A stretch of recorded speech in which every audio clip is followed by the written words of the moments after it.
to continue our conversation, Rachel Ehrenfeld, the director of the American Center for Democracy. Rachel, welcome back to America's Forum. Thank you for having me. Known you quite a while, Rachel. You have followed the money in terrorism. This is a question, might take a long time to answer, but as briefly as possible, what role is Iran playing in sponsoring terrorism around the globe? A huge role, the major role. Iran is the major agitator and the major sponsor of terrorism around the world today. It has been doing it for a while.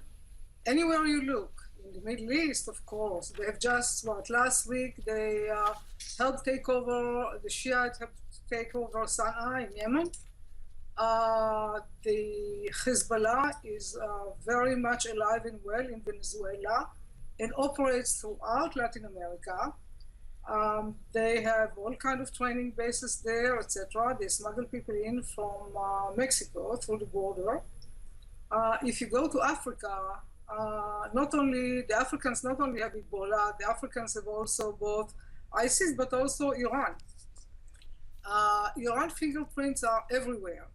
And they are really the strategic brain for the terrorist activities.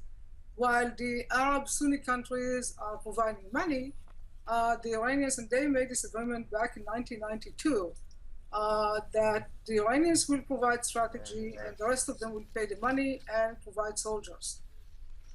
Rachel, reports say Iran has been supplying weapons to Hamas to help them fight Israel. If sanctions are lifted, do you think it will advance the Palestinian agenda?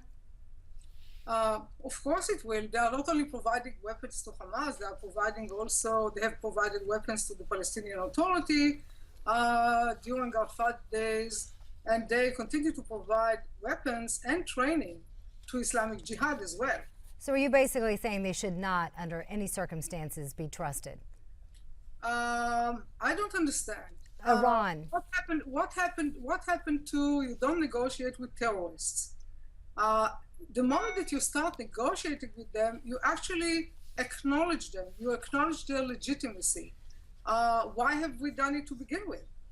And this should have not happened. Sanctions should be enforced in order to stop their nuclear enrichment, uranium and plutonium enrichment, like they were forced to do in 2003. Right now, what the United States is doing, they are really giving Ayatollah Khomeini what Ayatollah Khomeini wanted. He wanted to strengthen the economy so that the people in Iran will be not so rebellious against them, will be happier, and while at the same time, they can also do whatever they want with enrichment, and they are getting it. Rachel, you're very generous with your time, and we're going to have you back after the break because there are questions still with a possible role for Iran in this effort to defeat ISIS. The old saying is, the enemy of my enemy is my friend. Are there any situational dynamics that could set up some, for lack of a better term, U.S.-Iranian alliance? We'll talk about that some more. The look with on Rachel. Your face says it all, really. Yeah, well, I've heard a lot of different things from different people. We'll hear what Rachel has to say. We also want to hear what you have to say. Why don't you tweet us your comments at Newsmax TV, hashtag America's Forum. There's also newsmaxtv.com/comment, and we're coming right back.